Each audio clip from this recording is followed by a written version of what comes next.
देख रहे हैं, तो वो एक ऐसा एक टाइम आएगा, वो हम जब फ्रांस की क्रांति में देखेंगे कि एक ऐसा टाइम ऑफ पीरियड आएगा जब फ्रांस जो है स्वतंत्रता के मार्ग पर जो है वो अग्रसर हो जाएगा। वो डेट कब आता है?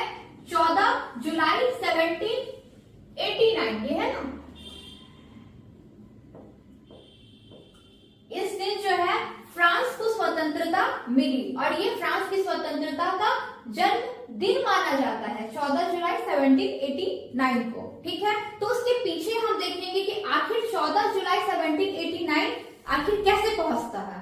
ठीक है, उसके पीछे क्या कारण रहे वो हम बहुत ही एक्सप्लेन से देखेंगे। क्या राजनीतिक कारण रहा, राजनीतिक कारण में भी क्या कारण थे, सामाजिक कारण में क्या कारण थे, जिसके कारण जो है जो समाज का हर जो तबका है, जनता जो है त्रस्त थी, बहुत बुरे तरीके से जो है वो त्रस्त हो गई थी। आर्थिक कारण में भी हम देखेंगे कि मतलब आर्थिक दृष्टिकोण से जनता क्यों परेशान थी। उसके बाद सैनिकों का असंतोष देखेंगे और बौद्धिक कारण भी देखेंगे। मतलब फ्रांस की क्रांति में जो है हर एक जो सेक्टर है वो परेशान है और हर एक सेक्टर ने जो है फ्रांस की क्रांति को जो है बहुत ही नजदीक ला दिया। ठीक है, वो एक डेट है, इंपॉर्टेंट है, 14 जुलाई 1789। एकदम दिमाग में आप लोग को एकदम डाल लेनी है कि फ्रांस की क्रांति जो है वो कब हुई, जो है 14 जुलाई 1789 को हुई। ठीक है, उसके पीछे हम कुछ कारण जो है डिस्कस करते हैं। तो राजनीतिक कारण में क्या था, पहले ही मैंने चैप्टर शुरू होने से पहले ही मैंने दो राजाओं के बारे में जो कि बुर्बो राजवंश से रिलेटेड थे। एकदम बुर्बो राजवंश आप लोग को एकदम दिमाग में ही रखना होगा। ठीक है, बुर्बो डायनेस्टी का उस टाइम फ्रांस की क्रांति के समय बुर्बो डायनेस्टी का शासन था। ठीक है, तो मैंने क्लास स्टार्ट पहले ही मैं आपको थोड़ा रिवाइज करवा दूं कि मैंने दो राजाओं के बारे में कहा था। एक क्या था, लुई 14वां और एक लुई 16वां। दो कोटेशन भी आप लोग को बहुत अच्छे तरीके से मैंने बता दिए हैं। इससे पहले ही मैंने पहले ही आप लोग को डिस्कस करा दिया है कि लुई 14 और लुई 16 के बारे में दो कैप्शन भी आप लोग को बताए थे। ठीक है, फिर से मैं एक बार आप लोग को रिमाइंड करवा दूं। लुई 14 क्या, मैं ही राज्य हूं, आई एम द स्टेट, वो कहता था।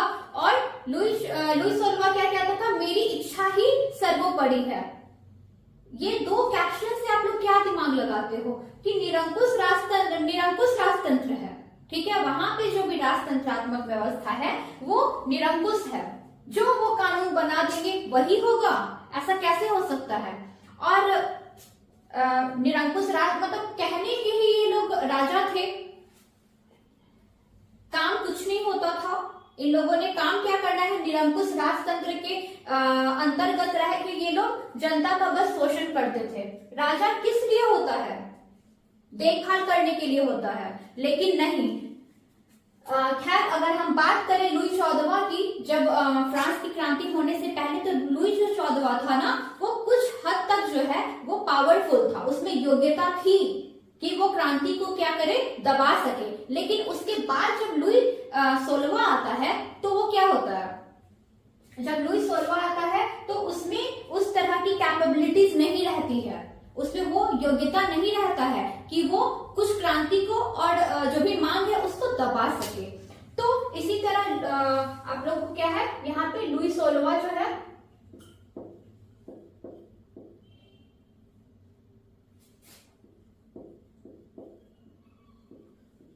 लुई 16वां तो एकदम याद ही रखना है, एकदम बहुत ही इंपॉर्टेंट है। हमेशा ये ऑब्जेक्टिव टाइप क्वेश्चंस में भी आप लोग को बहुत ही मदद करेगा। मैं आप लोग को ऐसे पढ़ाना चाहती हूँ कि आप लोग को बाद में रटना ना पड़े।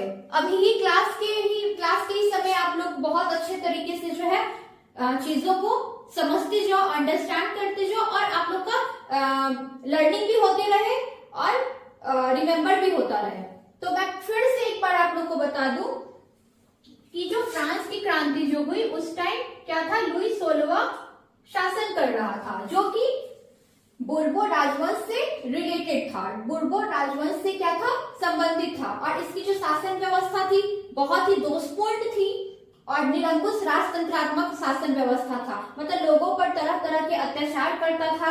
और यहाँ तक कि सबसे बुरी व्यवस्था इसकी क्या थी कि कहने के लिए तो मतलब जैसे हम लोग के राष्ट्र में क्या है, संसद है, तो उसी तरह एक प्रतिनिधि सभा थी। कहाँ प्रतिनिधि सभा थी? फ्रांस में जो है एक प्रतिनिधि सभा थी जिसको स्टेट्स जनरल कहते थे। ठीक है, स्टेट्स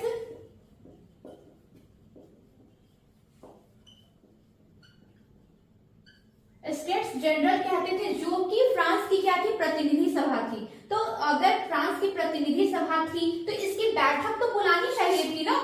लुई 16वां का क्या कर्तव्य बनता था कि वो स्टेट्स जनरल की बैठक बुलाता, उसकी बैठक बुलाता, उसके बाद क्या करता, बैठक बुलाने के बाद जो भी समस्याएं होती हैं कानून बनाता, सबको मिलके कानून बनाता और जनता के हितों का ध्यान रखता। और हर सेक्टर को क्या करता, ध्यान रखता कि किस सेक्टर में क्या कमी रह गई है, आखिर हमारी जो शासन प्रणाली है कहाँ पे क्या कमी है और क्या मतलब कहाँ पे कोई दोष आ रहा है, उन दोषों को हम क्या करेंगे, दूर करने की कोशिश करेंगे। एक राजा का एक कर्तव्य होता है, लेकिन नहीं, एक तो लुई 16वां जो था वो स्टेट्स जनरल की बैठक बुला नहीं रहा था, जो कि 175 वर्षों तक जो है उसकी बैठक हो ही नहीं थी। ठीक है, कितना मतलब दोषपूर्ण स्थिति है, वहां पे कोई बैठक हो ही नहीं रही है, क्योंकि ये तो पहले ही कह चुका है ना, मेरी इच्छा ही सर्वोपरि है, तो उसको तो जनता से कोई लेना देना था नहीं। तो इसी तरह क्या है, स्टेट्स जनरल की बैठक नहीं हुई, जो कि फ्रांस की संसद, फ्रांस की एक क्या थी, प्रतिनिधि सभा थी। ठीक है, अब राज दरबार की विलासिता में बहुत चरम सीमा पे थी। राज दरबार में बहुत सारे पद ऐसे थे जो कि क्या करते थे, मनमाने ढंग से कार्य करते थे, विलासितापूर्ण जीवन व्यतीत करते थे, और उनके पद भी क्या थे, वंशानुगत थे। लोगों को जो योग्यता के आधार पे जो है उनको काम मिलता नहीं था, और सारा जो कर जो सर्व साधारण वर्ग के लोग देते थे उस पे ये ऐश करते थे। ऐश करने के बाद जो है कुछ ऐसे ऐसे पद थे जो कि जरूरी था ही नहीं कि वो ऐसे पद हो, लेकिन फिर भी क्या है, ऐशो आराम के चलते वो पद जो है भरे जाते थे और जो सर्वसाधारण वर्ग है वो त्रस्त हो रही थी। अब राज दरबार की विलासिता तो हर तरह से ऐश कर रहे हैं लोग। एक तो चर्च में पादरी लोग जो है वो अलग ही अपना मनमाना ढंग से, पहले ही मैंने बताया, मनमाना ढंग से जीवन व्यतीत कर रहे हैं। और यहाँ तक कि लुई 16वां की जो पत्नी थी, मेरी एंटवाइनेट, ठीक है, मेरी एंटवाइनेट जो थी ऑस्ट्रिया की राजकुमारी थी।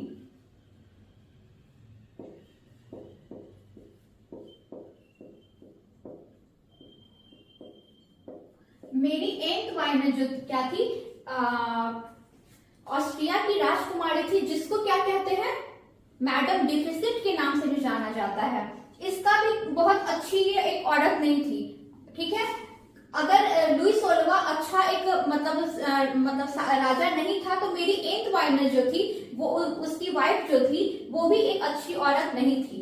यहाँ तक कि वो हमेशा मतलब भोग विलास विलासिता के जीवन में, महंगे महंगे कपड़ों में वो त्रस्त रहती थी, शॉपिंग ये सब करने में त्रस्त रहती थी, मतलब व्यस्त रहती थी। उसके बाद मतलब स्थिति इतनी ज्यादा बढ़ती गई कि करों का बोझ जो है विलासिता के चलते जो है वो बढ़ता गया। यहाँ तक कि प्रशासनिक व्यवस्था और अति केंद्रित प्रशासन की हम बात करें तो प्रशासनिक जो व्यवस्था थी उस टाइम की, तो वहां एक नाम मात्र का एक कह लो ना कि पार्लिमा था। ठीक है, पार्लिमा क्या था, फ्रांस में एक तरह का न्यायालय था, जो कि इसका जो मुख्यालय जो है वो पेरिस में था। ठीक है, प्रशासनिक व्यवस्था जो क्या है इसकी, पार्लिमा, जो कि एक प्रकार का क्या था, न्यायालय था। जो ये न्यायालय क्या करता था, राजा की गतिविधियों पर एक तरह से नजर भी रखता था और उसकी गतिविधियों को नियंत्रित भी रखता था, लेकिन सिर्फ और सिर्फ बोलने के लिए ये जो पार्लिमा थी ना, राजा की जो भी विधियां हैं उस पे सिर्फ नाम मात्र के लिए एक अंकुश लगाने का, सिर्फ नाम मात्र के लिए अंकुश लगाने का कार्य करता था। लेकिन जो सारी जो शक्तियां हैं वो लुई 16वां के हाथों में ही थी। तो पार्लिमा क्या कर रहा है, पार्लिमा में भी क्या था, जो ये न्यायालय जो था उसमें क्या करते थे ना लोग, उसमें जो लोग हैं, जो कुलीन वर्ग के जो लोग हैं, उन्हीं का ही बोलबाला था, ठीक है। और जो भी केसेस वेसेस होते थे, जो भी केस वेस जो भी पार्लियामेंट में होते थे, वो अपने मनमाने ढंग से क्या करते थे, अपने तरफ कर लेते थे।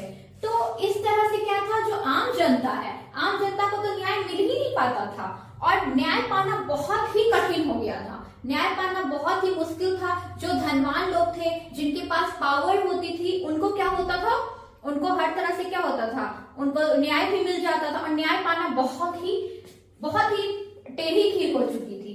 अब अगर हम आए व्यक्तिगत स्वतंत्रता का अभाव, ये भी बहुत ही मुश्किल था। अपनी तरफ से जो है, जो जनता जो है, उनको व्यक्तिगत स्वतंत्रता नहीं थी, ना वो फ्रीडम ऑफ स्पीच थी, ना ही वो अपने तरीके से कोई भी चीज अभिव्यक्त कर सकते थे, बोल सकते थे, लिख सकते थे, या जो भी रोष है उसको उत्पन्न कर सकते थे। इतनी बहुत ही बुरी स्थिति थी। यहाँ तक कि व्यक्तिगत स्वतंत्रता पर जो है चर्च का प्रभाव था, ठीक है। चर्च के जो पादरी क्या करते थे, लेटर दी कैचे, लेटर दी कैचे नाम का एक क्या था, राजाज्ञा था, ठीक है। इसके द्वारा ही, इसके लेटर दी कैचे जो है, लेटर दी कैचे क्या करते थे, पादरी थे। लेटर दी कैचे जो है, यह एक क्या था, राजाज्ञा था, जो कि चर्च के पादरी दिया करते थे, ठीक है। चर्च के पादरी जो है लेटर दी कैचे दिया करते थे, जिसके मतलब, और कुलीन वर्ग क्या करते थे, धनवान जो लोग क्या करते थे, लेटर दी कैचे खरीद लिया करते थे, राजाज्ञा खरीद लिया करते थे, और इसके थ्रू क्या होता था, जो भी धनवान है उनको बहुत ही आसानी से न्याय मिल जाया करता था। तो लेटर दी कैचे भी बहुत ही इंपॉर्टेंट, इसमें बहुत सारा आप लोग को दिमाग में रखना है। एक तो आपको इस राजनीतिक कार्य में लुई 16वां बुर्बो राजवंश से है, वो एकदम इंपॉर्टेंट रहना चाहिए। उसकी वाइफ जो है मेरी एंटवाइनेट, जो कि ऑस्ट्रिया की राजकुमारी थी, जिसको मैडम डिफिसिट के नाम से जाना जाता है। तो मैडम डिफिसिट भी बहुत ही विलासितापूर्ण जीवन व्यतीत करती थी। उसके बाद पार्लिमा के बारे में मैंने बताया, ठीक है। पार्लिमा न्यायालय था जो कि पेरिस में था, बस नाम मात्र का न्यायालय था। स्टेट्स जनरल के बारे में भी मैंने आपको राजनीतिक कार्य में बताया कि स्टेट्स जनरल की भी बैठक जो है 175 वर्षों में हुई ही नहीं थी। प्रशासनिक व्यवस्था भी उसी तरह दोषपूर्ण था। उसके बाद न्याय व्यवस्था की भी बहुत बुरी स्थिति थी, न्याय पाना बहुत ही कठिन हो गया था, और व्यक्तिगत स्वतंत्रता का तो अभाव था, क्योंकि व्यक्तिगत स्वतंत्रता पर तो है पादरियों का ही प्रभाव था। खैर, एक चीज मैं ये बताना चाहूंगी कि जब लुई 16वां 1774 में जब गद्दी पर बैठा, ठीक है, 1774 में जब वो गद्दी पर बैठा, तो उस टाइम स्थितियां जो है डामाडोल तो थी ही, लेकिन वो चाहता तो बहुत अच्छे तरीके से ये सारी राजनीतिक स्थिति को अच्छे से रख सकता था, लेकिन राजा को कोई मतलब नहीं था। जनता त्रस्त होती है तो होती रहे, हमको क्या मतलब है, हम लोग को क्या लेना देना है, बस उस पे तरह तरह के टैक्स लगा दिया करता था। तो अभी हम आगे देखेंगे, सामाजिक कारण भी देखेंगे, जो कि सामाजिक कारण में मैंने पहले ही आपको स्टार्टिंग में ही बता दिया है कि थर्ड स्टेट्स में जो है समाज क्या है, विभाजित था। तो उसके बारे में थोड़ा हम ये भी जानेंगे, और आर्थिक कारण में भी देखेंगे कि किस किस तरह के टैक्स लगाए जाते हैं। टीथे और टाइल नाम के टैक्स लगाए जाते थे, जो जनता दे ही नहीं पाती थी। फिर उसके बाद हम सैनिकों का भी असंतोष देंगे, और बौद्धिक जागरण में भी बहुत ही इंपॉर्टेंट हम चीज देखेंगे कि बुद्धिजीवी वर्ग का उदय हुआ। उनकी बुक्स पढ़ के जो है जनता बहुत ज्यादा अवेयर हुई, वो देखेंगे। और उसके बाद देखेंगे कि एक ऐसा क्या सिनारियो जो है वो क्रिएट हो जाता है, जिसके कारण जो है फ्रांस की क्रांति प्रारंभ हो जाती है। बहुत ही इंटरेस्टिंग वे में हम देखेंगे, ठीक है। अभी फिर हम देखते हैं सामाजिक कारण। अभी हमने राजनीतिक कारण के बारे में पढ़ा था, तो लेटर दी कैचे तक हम लोगों ने कंप्लीट किया। अब आते हैं सामाजिक कारण के बारे में। तो सामाजिक कार्य में क्या होता है कि मैंने चैप्टर शुरू होने से पहले ही आप लोग को तीनों स्टेट्स के बारे में व्याख्या बहुत अच्छे तरीके से कर दी है कि प्रथम वर्ग में कौन आते थे, द्वितीय वर्ग में कौन आते थे, और तृतीय वर्ग में कौन आते थे, और उनकी स्थितियों के बारे में भी हम पहले ही डिस्कस कर चुके हैं। कि इनकी स्थितियां जो है वो कैसी थी। ठीक है, और बहुत अच्छे तरीके से हम बहुत ही अच्छे तरीके से समझ चुके हैं कि पादरी वर्ग की स्थिति कैसी थी, कुलीन वर्ग की स्थिति कैसी थी और सर्वसाधारण वर्ग की स्थिति कैसी थी। थोड़ी बहुत हम लोगों ने जाना था, थोड़ा बहुत हम लोगों ने जाना था, लेकिन अब हम लोग को ये जानना है कि आखिर पादरी वर्ग क्या करते थे, किस तरह के कर लगाते थे। ठीक है, तो ये इन स्थितियों थोड़ी बहुत हम लोग इस सामाजिक स्थिति में इन चारों को जो है वो लेकर चलते हैं। तो पहले अगर हम लोग देखें पादरी वर्ग, तो पादरी वर्ग तो पहले ही मैंने बता दिया है कि चर्च का सर्वे सर्वा तो यही हुआ करता था, सारा जो इसके पास खजाना होता है ना सब इसी के अंडर था। ठीक है, पादरी वर्ग बहुत ही पावरफुल था, क्योंकि पहले ही एक कोटेशन के थ्रू मैंने कह दिया था, क्लर्जिस प्रे। ठीक है, क्लर्जिस जो है वो पूजा करते हैं। ठीक है, तो पूजा तो ये करते ही थे, लेकिन क्या है, चर्च जो भी चर्च एक तरह का क्या था ना, एक भ्रष्टाचार का केंद्र बन गया था। भ्रष्टाचार का केंद्र होने के चलते जो है आम जनता दुखी थी, क्योंकि इन पादरियों के द्वारा कर लगाया जाता था।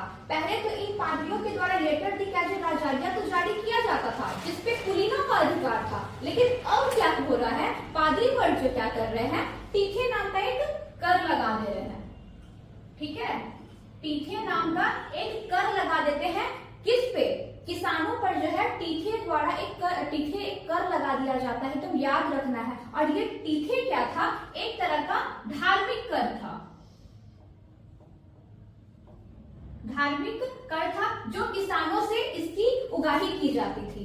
तो बहुत ही गलत तरीके से एक शोषण का एक तरीका था। अब आ जाते हैं, पादरी भी क्या थे, दो तरह के थे। एक तो मतलब दो तरह के पादरी थे, एक बड़े पादरी थे और एक छोटे पादरी थे। तो बड़े पादरी की जो स्थिति थी बहुत ही ऐशो आराम वाली स्थिति थी, और छोटे पादरी की जो स्थिति थी वो उतनी अच्छी थी नहीं।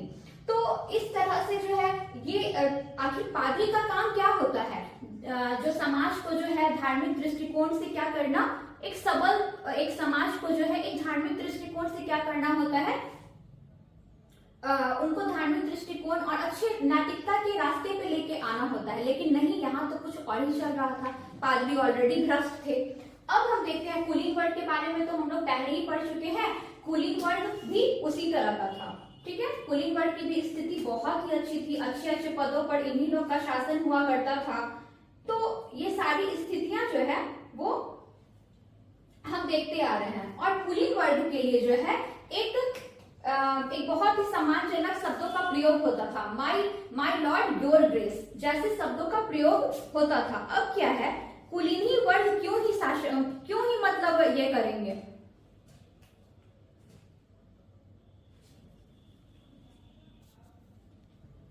और कुलीन वर्ग की स्थिति जो है बहुत ही अच्छी है। ठीक है, क्योंकि कुलीन वर्ग जो है क्या है, वो जन्मजात इन लोगों को पद मिल जाते हैं, चाहे तो वो क्वालिटी हो या ना हो, और इनके लिए क्या है, सम्मानजनक शब्दों का प्रयोग होता है। क्या, my lord your grace, my lord your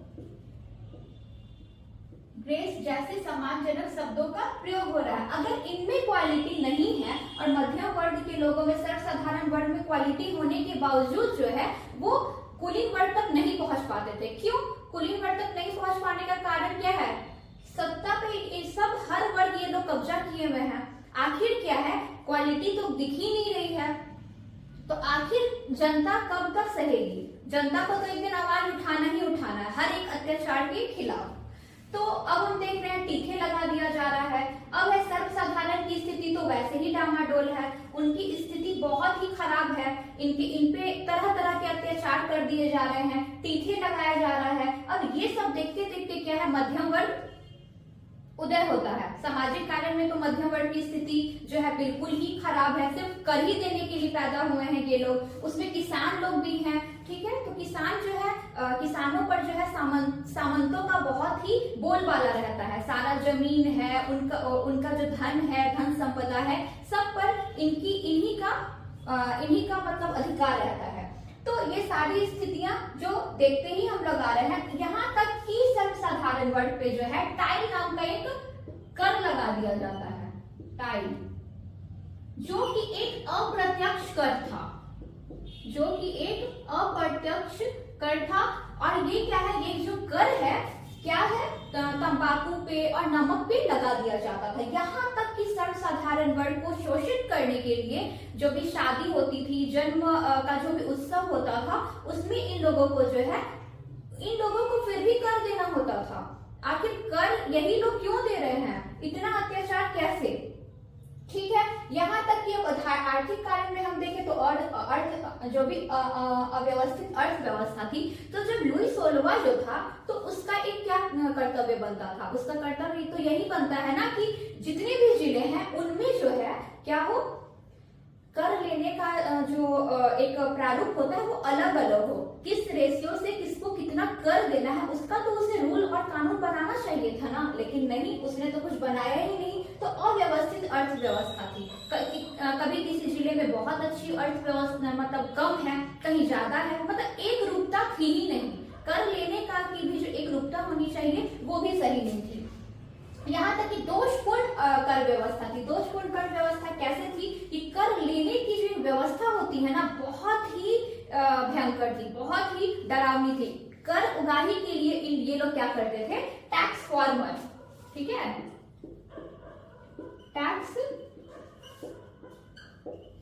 tax farmer नामक कर उगाही के लिए, सिर्फ सोचो टैक्स फॉर्मर नामक एक संगठन का मतलब क्या करते थे, संगठन की नियुक्ति करते थे। और ये टैक्स फॉर्मर इतने भयानक थे, इतने भयानक थे कि इनके पास वेपन होते थे, हथियार होते थे, मतलब बहुत ही भयंकर तरीके से ये कर वसूली किया करते थे। मतलब ऐसा कहा जाता है ना, इन लोगों के पास अस्त्र शस्त्र के साथ ही कर उगाही करते थे। जनता पे पूरे तरीके से क्या हो रहा है, मतलब अत्याचार हो रहा है। यहाँ तक कि कर वसूली की प्रणाली भी दोषपूर्ण थी। मैंने पहले ही बताया, टैक्स फॉर्मर जो है बहुत ही खराब तरीके से क्या कर रहे हैं, कर उगाही कर रहे हैं। और व्यापारिक एवं व्यवसायिक अवरोध, पहले ही बताया कि क्या होता था ना, जो भी ये व्यापार और वाणिज्य करते थे उस पे गिल्ड नाम का एक व्यापारिक संगठन जो है वो हमेशा रोड़ा अटकाते थे, ठीक है। और यहाँ तक क्या हुआ, जब औद्योगिकरण हुआ तो जो भी घरेलू उद्योग धंधे थे वो वहां पे नष्ट हो गए। और जो भी फ्रांसीसी जो हस्त शिल्प का जो कार्य करते थे, किसान थे, बहुत ही बेकार स्थिति हो गई। और बेकारी की समस्या, ऑब्वियस है कि जब इतनी स्थिति खराब हो जाएगी तो बेकारी की समस्या तो उत्पन्न होगी ही। तो बेकारी की समस्या जब उत्पन्न होती है तो क्या होता है, बेकारी की समस्या उत्पन्न होने के बाद तो खाने पीने के लिए भी नहीं रहेगा।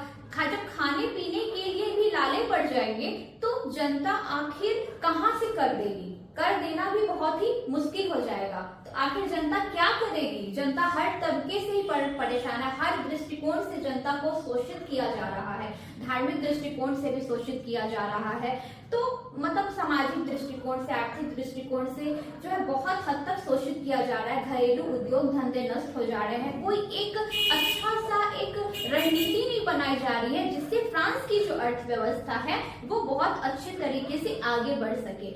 यहाँ तक कि आगे भी बढ़े, और आगे तो बढ़े ही बढ़े, और प्लस जो है इनकी स्थिति भी अच्छी हो सके।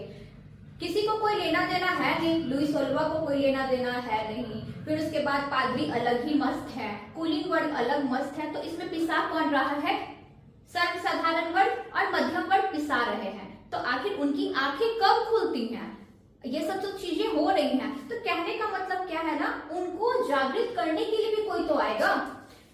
उसके बाद क्या है, सैनिकों का हम लोग असंतोष अलग देखते हैं। सैनिकों में असंतोष क्या होता है कि ऊंचे ऊंचे पदों पर जो है सैनिकों का जो भी पोस्ट होता है उसमें कुलीन वर्ग के ही लोग नियुक्त हो जाते हैं, योग्यता होने के बावजूद भी। यहाँ तक कि सैनिकों को टाइम टू टाइम जो है जो भी एक भत्ते होते हैं, जो भी उनका एक सैलरी होती है वो भी टाइम पे नहीं दी जाती है। यहाँ तक कि क्या होता है ना, क्या कहते हैं, उन लोगों के साथ जो है, जो भी सेना का जो रेजिमेंट होता है उनमें उन लोगों के साथ जो अच्छा व्यवहार नहीं किया जाता है। तो हर दृष्टिकोण से बहुत ही खराब स्थिति होती है। अब ये सारा जो दृष्टिकोण हम लोग देखें, पहले ही हम लोग पढ़ चुके हैं, राजनीतिक कारण में लोग ऐसे ही परेशान है, सामाजिक कारण में हर तरह से परेशान है लोग, आर्थिक कारण में भी लोग अच्छे तरीके से क्या है, त्रस्त हैं। सैनिकों का भी असंतोष हम देख चुके हैं। तो हर जो मतलब वर्ग है, हर एक सेक्टर बहुत बुरे तरीके से परेशान है। तो अब जनता तो परेशान है ही, तो अब ये परेशानी तो है, लेकिन कोई तो एक तबका आएगा जो लोगों को क्या करेगा, समझाएगा, मतलब उनको अवेयर करेगा क्या कि आप लोग के साथ गलत हो रहा है, अब उठो और जागो और अपने अधिकारों के लिए मांग करो। तो इसके लिए क्या होता है, इसके लिए बुद्धिजीवी वर्ग का उदय होता है। अभी हम लोग बौद्धिक कारण जब पढ़ेंगे तो बहुत सारे हम लोग बुद्धिजीवियों के नाम पढ़ेंगे, यहाँ तक कि बुद्धिजीवियों के नाम पढ़ने के साथ साथ हम लोग उनकी बुक्स के बारे में भी थोड़ा थोड़ा जानने की कोशिश करेंगे। और बुक्स बहुत ही इंपॉर्टेंट है, एकदम आप लोग को याद रहनी चाहिए, ठीक है। बहुत सारे हम लोग बुद्धिजीवियों के नाम और बुक्स भी साथ में पढ़ेंगे और उसको आप एग्जाम में बौद्धिक कारण में उसको एक्सप्लेन करोगे। यहाँ तक कि बौद्धिक कारण में जो है जब आप पढ़ोगे ना, तो बौद्धिक कारण में जो है एग्जाम में ऑब्जेक्टिव टाइप क्वेश्चंस भी आएंगे और प्लस डिस्क्रिप्शन में भी बहुत डिस्क्राइब जो क्वेश्चन आएगा कि फ्रांस की क्रांति के क्या कारण थे। तो राजनीतिक कारण, सामाजिक कारण, आर्थिक कारण, सैनिकों का असंतोष, बौद्धिक कारण को अच्छे से एक्सप्लेन करोगे तो बहुत अच्छे तरीके से मार्क्स आप ऑब्टेन कर सकोगे। तो अब हम देखते हैं बौद्धिक कारण।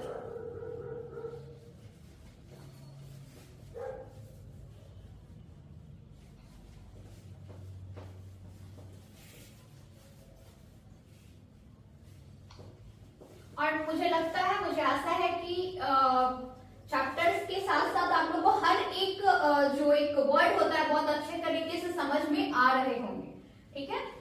कारण तो इसमें बहुत सारे हैं और हम बहुत सारे मतलब ये भी देखेंगे आखिर बौद्धिक कारण तो साथ में है ही, और अन्य कौन कौन से कारण थे, कौन कौन से कारण रहे कि जो भी मतलब फ्रांस की क्रांति जो है सिर्फ फ्रांस में ही क्यों हुई, ठीक है। यूरोपीय देश में फ्रांस के बहुत सारे लोग जो है वो त्रस्त तो थे, ठीक है, लेकिन फ्रांस में ही क्रांति क्यों हुई पहले, तो उसके भी रीजंस हम लोग देखेंगे, ठीक है। पहले हम लोग बौद्धिक कारण को थोड़ा अच्छे से एक्सप्लेन करते हैं।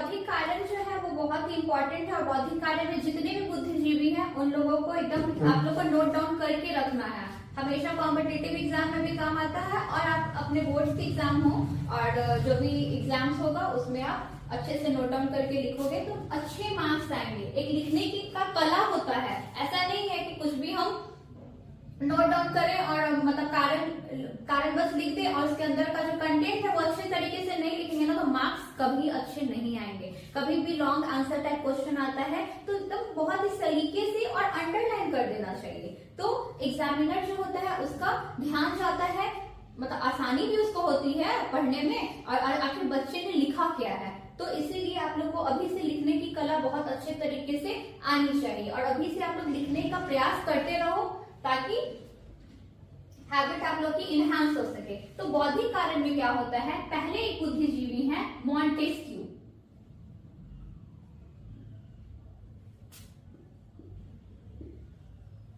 मॉन्टेस्क्यू है, बहुत ही मतलब इनका नाम बहुत ही ऊपर आता है। क्यों? क्योंकि इन्होंने क्या किया है, सेपरेशन ऑफ क्या दिया है, इन्होंने शक्ति का पृथक्करण का सिद्धांत दिया है। बहुत ही इंपॉर्टेंट ये रोल अदा करते हैं, हमेशा ही इनका नाम बहुत ही ऊपर के बुद्धिजीवियों में आता है, ठीक है। अभी बहुत ही हम लोग इंपॉर्टेंट बुद्धिजीवियों के नाम हम लोग पढ़ेंगे, ठीक है। मॉन्टेस्क्यू ने क्या किया, शक्ति के पृथक्करण का सिद्धांत दिया, शक्ति के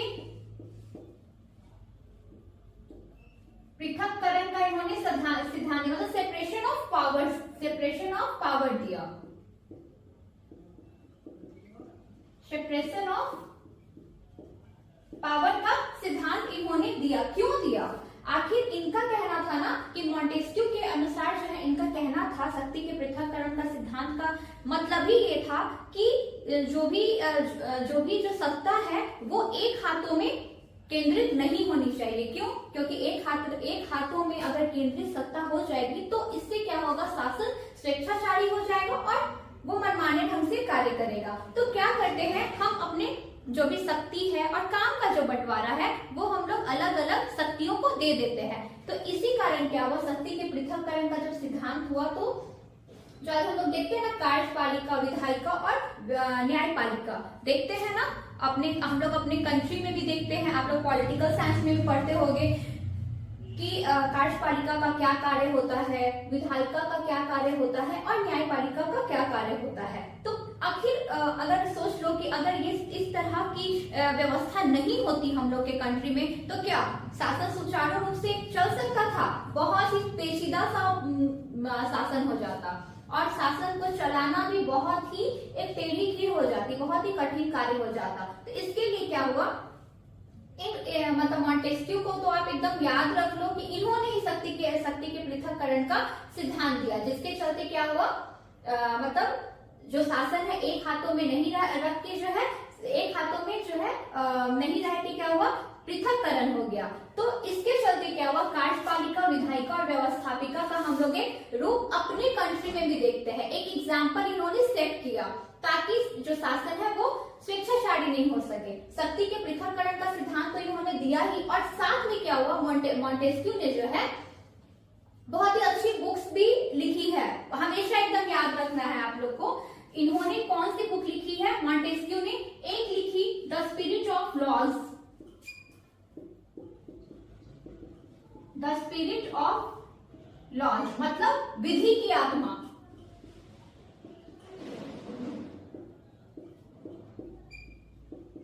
विधि की आत्मा। और इन्होंने कौन सी बुक लिखी है, द पर्सियन लेटर्स।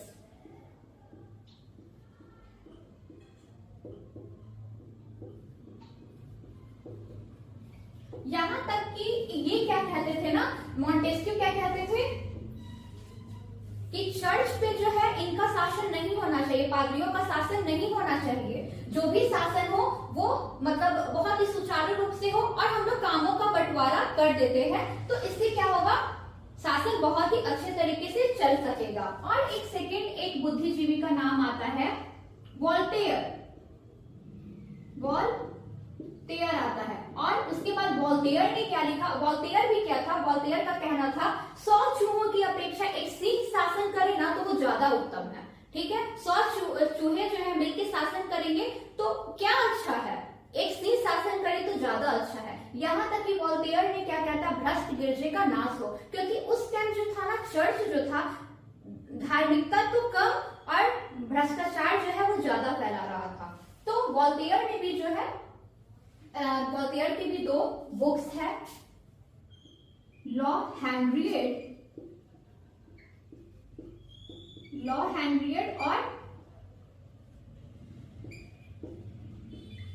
और लेटर्स फिलोसफिकस।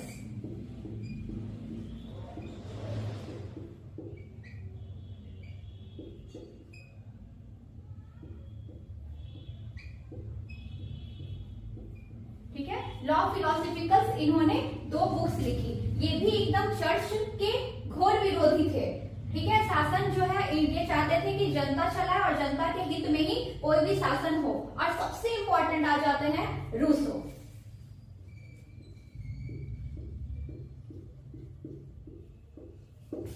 यहां तक कि रूसो का एक वक्तव्य आता है, रूसो बोलते हैं कि हम लोग स्वतंत्र पैदा हुए हैं, जन्मजात जो है हम लोग स्वतंत्र पैदा हुए हैं, लेकिन हमें क्या है, हमें अनेक जंजीरों से जकड़ लिया गया है और हमें क्या करना चाहिए, इन जंजीरों को फेंक देना चाहिए। क्यों, जंजीरों से हम लोग तो स्वतंत्र ही पैदा हुए हैं ना, अनेक तरह के हम लोग रूल रेगुलेशंस देख रहे हैं, हम लोग हर तरह से क्या कर रहे हैं, अनेक तरह के जंजीरों से हमको क्या किया जा रहा है, बांध दिया जा रहा है। तो उन जंजीरों को हम लोग को क्या करना है, उखाड़ फेंकना है। यहाँ तक कि रूसो की 2 इंपॉर्टेंट पुस्तक है, एक एकदम इंपॉर्टेंट पुस्तक है सामाजिक संविदा।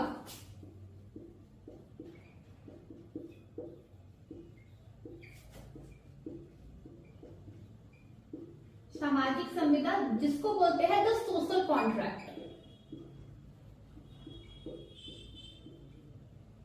दी सोशल कॉन्ट्रैक्ट। और एक पुस्तक इन्होंने और लिखी है एमिली, बहुत ही इंपॉर्टेंट है। यहां तक कि जो सामाजिक संविदा है ये क्या है, जनमत पर आधारित है, जनता की जो इच्छा है उस पर आधारित है, जनमत इच्छा पर आधारित है। General will, general will pay ये पुस्तक आधारित है। ये चाहते हैं कि जनता की जो इच्छा है उसी के अनुसार जो है शासन चले। इसीलिए जो सामाजिक संविदा है, जो सोशल कॉन्ट्रैक्ट जो है वो रूसो ने लिखी है, एकदम याद रखना है। इसके अलावा एक और बुद्धिजीवी आते हैं, उनका नाम है लॉक। ठीक है, लॉक भी इसी तरह के थे। लॉक भी चाहते थे कि जो भी मतलब शासन है वो जनता के हाथ में रहे और जनता के हितों को ध्यान में रखकर ही बनाया जाए। इन्होंने क्या किया, टू ट्रिटाइजन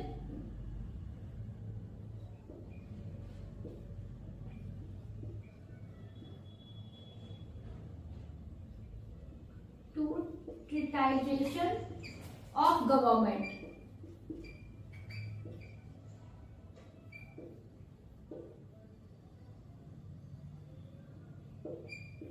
गवर्नमेंट नामक पुस्तक लिखी।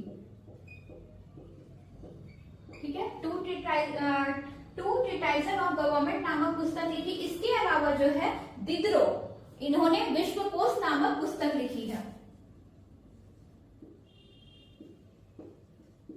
दिदरों ने विश्वकोश नामक पुस्तक लिखी है।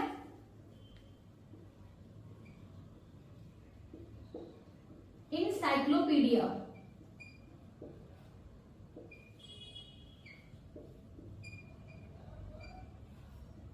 इनसाइक्लोपीडिया नामक पुस्तक लिखी है। ठीक है, अब ये एकदम इंपॉर्टेंट है, एकदम याद रखना आप लोग को। मॉन्टेस्क्यू ने क्या लिखा है, वॉल्टेयर ने क्या लिखा है, रूसो ने क्या लिखा है, लॉक ने क्या लिखा है, दिदरो ने क्या लिखा है। इसके अलावा फ्रांस में दो और बुद्धिजीवी हुए, उनको अर्थशास्त्री भी बोलते हैं, तुर्गनेव है, नेकर है। ये लोग जो है मतलब फ्रांस में फ्रांसीसी बुद्धिजीवी थे और इन लोगों ने क्या, अर्थशास्त्री थे और ये लोग क्या चाहते थे कि मतलब मुक्त व्यापार का ये